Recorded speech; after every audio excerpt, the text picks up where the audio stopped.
Assalamualaikum warahmatullahi wabarakatuh. Alhamdulillahirrabbilalamin. Allahumma sholli ala sayyidina Muhammadin wa ala alihi wa sahbihi wasallim. Alhamdulillah, kita berjumpa lagi di channel Dimas Garawinaji. Seperti biasa, kita akan share seputar tutorial Photoshop bagi teman-teman yang masih pemula dan pengen belajar mengenai Photoshop. Yuk kita belajar bareng-bareng. Sini saya coba untuk perkenalkan beberapa hal yang mungkin saya ketahui di Photoshop ini, mulai dari toolsnya, kemudian menu-menunya, dan mungkin nanti lebih ke arah teknik-teknik atau tips bagaimana untuk membuat sebuah desain atau efek foto ataupun apapun yang bisa kita lakukan di Photoshop ini. Yuk, yang pertama kita langsung aja ya. Kita coba untuk satu-satu. Yang pertama kita buat projectnya dulu. Di sini kita bisa masuk ke menu new, file new, atau Ctrl N. Dan di sini teman-teman bisa memilih, ada banyak tab di sini. Dari Photoshop sendiri sudah mengkategorikan ya format kertas atau format ukuran kertas atau bidang yang sudah disiapkan sama Photoshop, disesuaikan sama kebutuhan kita. Mulai dari foto, ada yang untuk printing, untuk art illustration, web, mobile, sama dan yang terakhir film and video. Ya.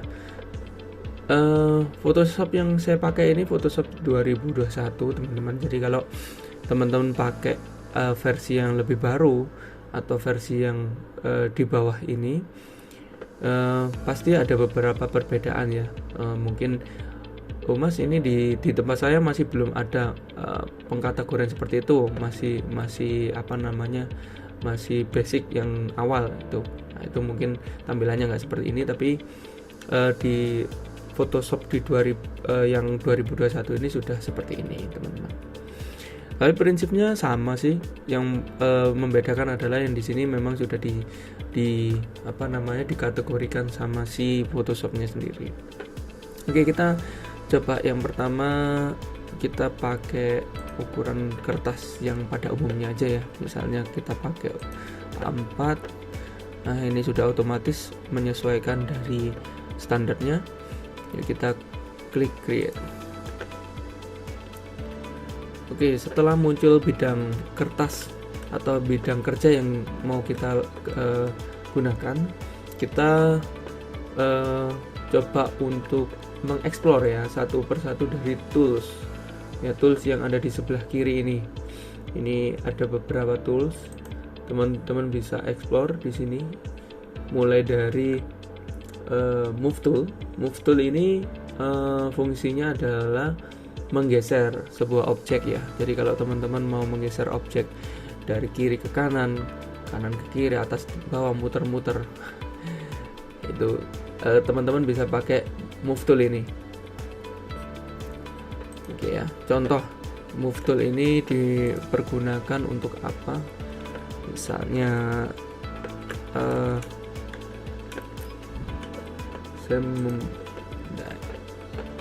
saya coba sedikit lompat dulu, ini nggak saya jelaskan, pokoknya teman-teman bisa tahu gambarannya ya, apa fungsinya move tool.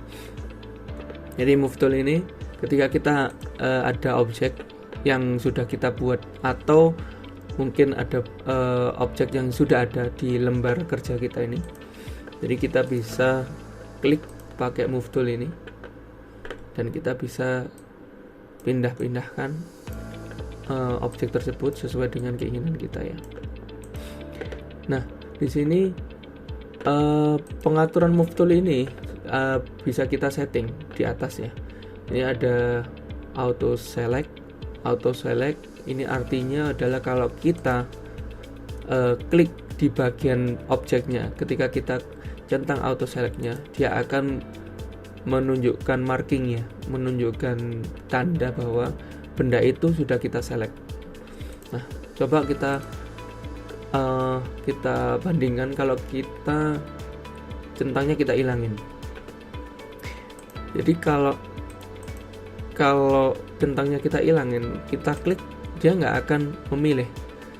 Di sini tulisannya could not use the move tool because the layer are selected.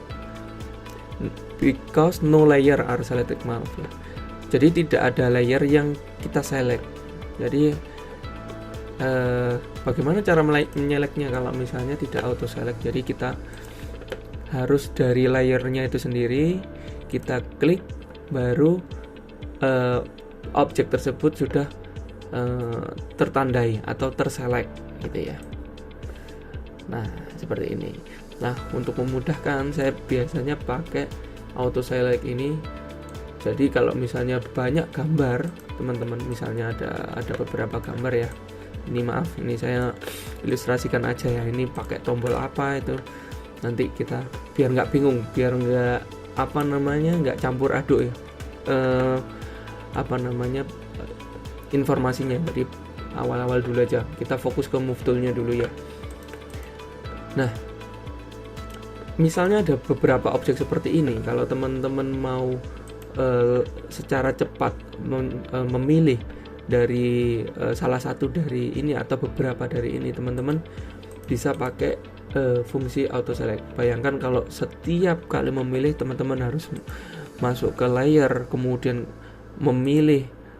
Ya, kalau misalnya layernya cuma 4 ini, kalau misalnya udah puluhan bahkan ratusan layer yang sudah kita buat, itu bahkan akan ribet sekali ya teman-teman. Jadi di sini fungsinya dari move tool itu seperti itu, yang fungsi dari auto selectnya seperti itu ya teman-teman. Oke, kita coba centang lagi auto selectnya supaya memudahkan. Nah, untuk menselect itu dari Photoshop sendiri nggak hanya satu klik aja, tapi kita bisa mendrag ya. Mungkin di Photoshop yang lama sekali itu masih belum bisa ngedrag seperti ini. Jadi kalau kita klik dari arah sini, klik kiri, kita drag, kita tarik ke arah ke objek yang mana aja yang kita mau select, dan ada tanda markingnya ya, select, marking selectnya itu menunjukkan bahwa mana aja yang kita akan tandai atau kita select. Nah, itu bisa kita lakukan seperti ini, atau bisa kita lakukan dengan cara klik satu persatu dengan tombol shift plus kita tekan tombol shift terus klik bagian atau objek-objek yang lainnya. Nah, seperti ini. Nah, kenapa sih saya tunjukkan beberapa contoh seperti itu? Karena biasanya ketika kita ngerjain desain itu, ketika kita mau select beberapa ya secara cepat, itu memang praktisnya kita langsung ambil dari sini, gitu ya. Nah, cuman bisa jadi ada beberapa objek yang mungkin masuk di area ini yang kita nggak mau select. Contoh nih, saya bikin lingkaran aja deh. Misalnya ini ada di sini. Nah, contoh seperti ini deh. Nah, kita mau menselect kotak-kotaknya ini aja, tapi kita nggak mau select lingkarannya. Maka kalau kita pakai yang cara tadi, itu pasti akan ke-select semuanya, termasuk yang lingkaran. Tapi kalau kita coba select pakai tombol shift ya, nah itu akan ke-select bagian-bagian yang kita klik aja. Nah, seperti itu. Oke, sampai sini insya Allah masih bisa dipahami ya teman-teman ya. Saya coba jelaskan secara sederhana, tapi insya Allah kita lengkap ya pembahasannya ya. Jadi move tool ini nggak hanya sekedar move tool pasti untuk geser-geser doang, ya pasti sih memang itu, cuman di dalam move tool ini ada beberapa aplikasi yang mungkin kita bisa pahami, kita dalamin untuk teman-teman mempermudah kerja gitu ya, untuk mengerjakan desain gitu atau mengerjakan foto. Oke, selanjutnya mulai dari auto select sudah, kemudian kita select multi object sudah, kemudian kita di sebelahnya ada layer atau group. Oke, mungkin group ini saya, jadi memang ada group ya teman-teman di putus di dalam layer ini nggak perlu teman-teman pahami dulu, ini kita skip dulu ya. Misal ini layer, kalau layer dia akan ngeklik per objeknya atau per layernya, tapi kalau di sini group, karena tadi sudah saya group untuk lingkaran kecil ini sama yang kotak ini, nah berarti dia akan ngeklik ke grupnya bukan ke layernya. Seperti itu. Tapi nggak pengaruh buat layer yang masih terbuka atau belum ada grupnya ya teman-teman, jadi masih bisa. Kalau ini karena dia sudah ada grupnya, dia langsung nyelek atau menseleksi yang ada di grup itu. Oke. Ya, kita lanjut lagi. Di sebelahnya kita ada show transform. Show transform controls. Ya. Apa sih show transforms control ini? Jadi kalau kita hilangin centangnya, objek itu bisa kita geser-geser tetap, karena tadi kita sudah auto select di sini. Tapi secara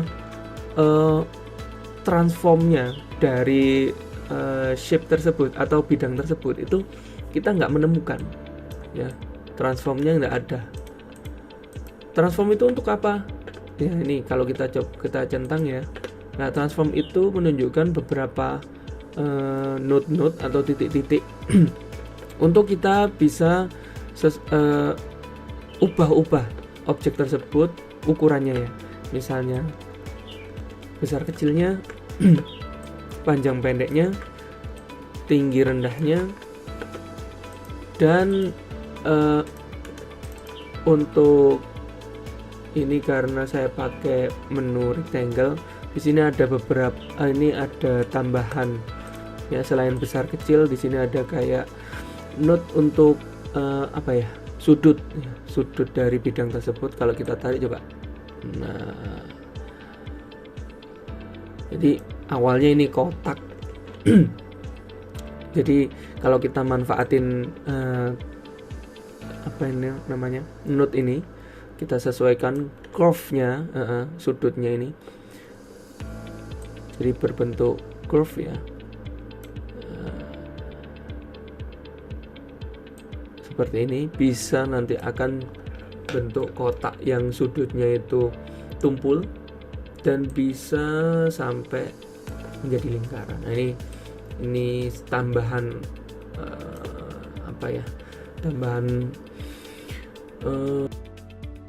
tambahan kemudahan aja, fasilitas aja. Kalau sebelumnya memang kayaknya belum ada ini. Kalau sebelumnya, kalau sekarang di Photoshop 2021 ke atas ini sudah ada ini. Oke, teman-teman, dari auto select, layer atau group sudah, show transform control sudah. Oh ya, satu lagi, selain besar kecil, ujungnya, shaping ujungnya ini, itu juga kita bisa menggunakan show transform control ini untuk merotate ya. Jadi kalau kursor kita arahkan di luar dari objek tersebut, nggak jauh-jauh ya, jadi di luar dari garis tepinya. Itu kita bisa rotate ya teman-teman, seperti ini. Jadi nah misalnya di sini ketika sudah ada tandanya rotate seperti ini, mulai dari kursor biasa, kemudian kita geser di samping sudah berubah untuk membesar kecilkan, baru kalau kita geser lagi udah berubah jadi tanda seperti ini, tanda rotate-nya. Nah, itu teman-teman bisa rotate. Nah rotate ini pun juga bisa kita manfaatin dengan supaya presisi. Teman-teman bisa tekan tombol shift. Nah itu Photoshop akan memudahkan kita dalam rotasi sesuai dengan derajat ya. Jadi misal ini kalau saya lihat, nah mulai dari sini misalnya kita mau rotate secara 45 derajat, itu kita tekan shift. Nah ini 45 apa 90 ya, 90 kayaknya. Ya begitulah, maksudnya kalau tanpa tombol shift berarti kan teman-teman secara free ya untuk menggerakkan objeknya, tapi kalau teman-teman pakai tombol shift itu artinya teman-teman bisa lebih presisi. Fungsinya apa? Presisi di sini adalah ketika teman-teman menempatkan bidang yang lebih simetris atau dengan posisi yang simetris, itu menggunakan shift tadi itu lebih mudah ya. Misalnya mau dijadikan belah ketupat seperti ini, kalau coba teman-teman transformkan putar pakai biasa tanpa shift, itu untuk ketepatan atau akurasi dari belah ketupat tersebut itu kurang presisi. Nah seperti ini. Nah mungkin sebelum kita bandingkan sama yang bidang yang pertama ini, mungkin ini kita lihatnya sudah presisi kali ya. Nah cuman di sini enaknya lagi dari Photoshop sudah memberikan derajat ya kalau free transform ini, tapi ya karena kita pakai mouse jadi agak susah lah, ini pas 45 derajat. Nah untuk menentukan 45 derajatnya seperti itu.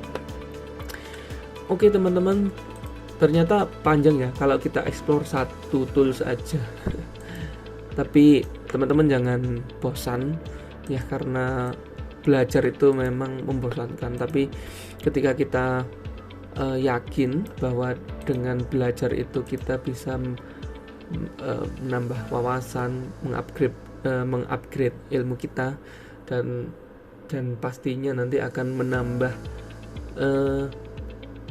profesionalitas dari pekerjaan kita. Saya yakin sih tidak ada yang sia-sia dalam menimba ilmu. Oke, kita itu tadi untuk free transform sudah. Nah sekarang kita coba dengan ini, ada beberapa menu ya di sampingnya free transform ini ya. Nah ini kalau kita nggak melakukan apa-apa sih memang ini ke disable, jadi nggak bisa dipilih ya teman-teman, atau nggak bisa diklik. Tapi kalau kita coba di sini, ini bentar, kita acak dulu ya bidangnya. Nah fungsinya apa di sini? Ini misalnya saya klik dua objek ini, baru dia akan muncul di sini. Fungsinya ini adalah meratakan ya.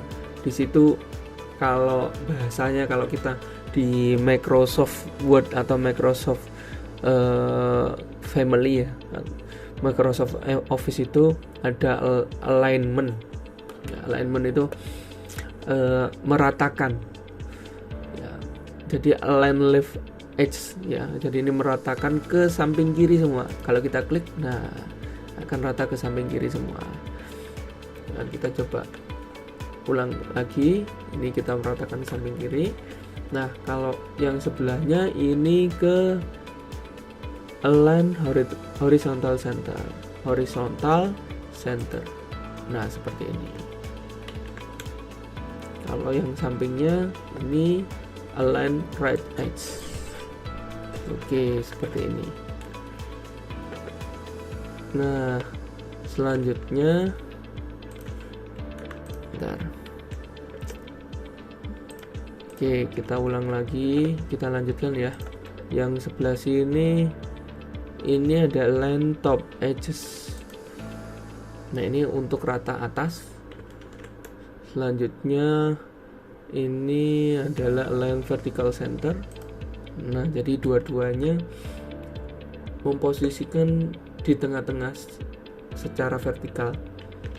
Dan terakhir align bottom edges. Jadi yang terakhir ini rata bawah. Oke teman-teman, bisa dipahami ya.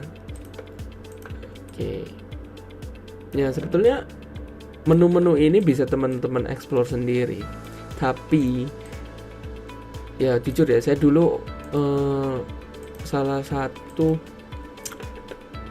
pengguna Photoshop yang berawal dari otodidak, jadi nggak tahu apa-apa, nggak pegang buku waktu itu. Jadi kita waktu itu tahun berapa ya, tahun 2005an lah, 2005an, lama banget mas. 2005 iya, tahun 2005an itu saya masih SMP kali ya, saya masih SMP. Jadi itu saya install Photoshop berapa ya, masih belum CS kalau nggak salah waktu itu ya. Photoshop masih ada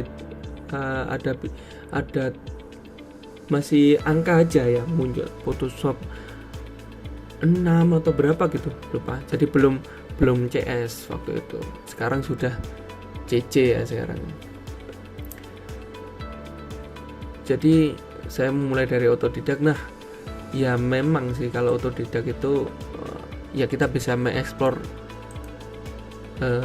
terserah. Cuman kadang ini fungsinya apa ya, kok nggak muncul kayak gini. Ini kan kalau kita bener-bener nggak tahu atau awam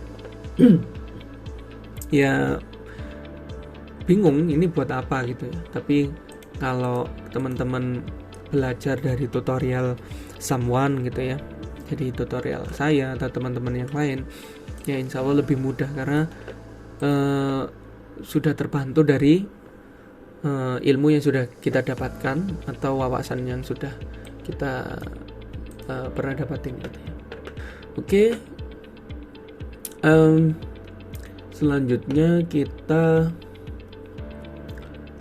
dari tool start ini sudah, dari alignment sudah.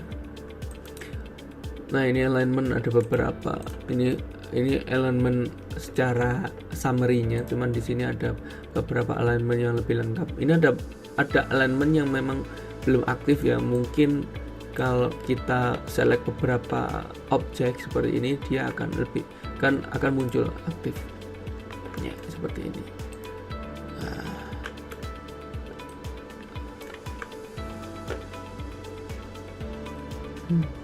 Distribute horizontal. Kalau yang ini distribute, maaf. Oke. Nah, ini teman-teman bisa explore lebih ya di sini. Jadi ini bisa selection, bisa canvas. Jadi kalau canvas artinya ya berarti keseluruhan yang ada di bidang itu ya. Nah, itu bisa geser semua seperti ini.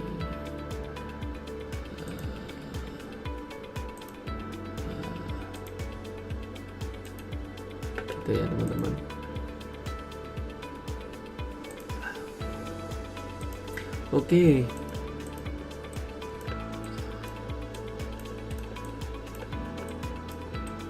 Oke. Gimana? Kira-kira udah paham nggak teman-teman untuk penggunaan Move Tool ini ya? Jadi kesimpulannya, fungsi dari Move Tool ini, yang pertama adalah kita bisa menggeserkan objek, mau menempatkan objek kemana saja di bidang kita. Yang kedua, kita bisa mentransform ukurannya, besar kecilnya, rotasinya. Kemudian kita juga bisa menggunakan beberapa fitur dari Move Tool ini untuk menempatkan beberapa bidang atau menempatkan beberapa objek sesuai dengan keinginan kita, misalnya rata kiri, rata kanan, atau pas tengah-tengah gitu ya teman-teman. Oke, mungkin kali ini kita cukup bahas Move Tool dulu. Kayaknya sudah kenyang banget teman-teman untuk pembahasan Move Tool ini. Dan jangan lupa, jika informasi atau konten video ini bermanfaat, jangan lupa klik like dan subscribe YouTube channel saya. Dan jangan lupa juga untuk share link video ini ke teman-teman kalian supaya kalian bisa bermanfaat buat teman-teman kalian atau orang lain. Oke, itu aja dari saya. Semoga bermanfaat. Wassalamualaikum warahmatullahi wabarakatuh.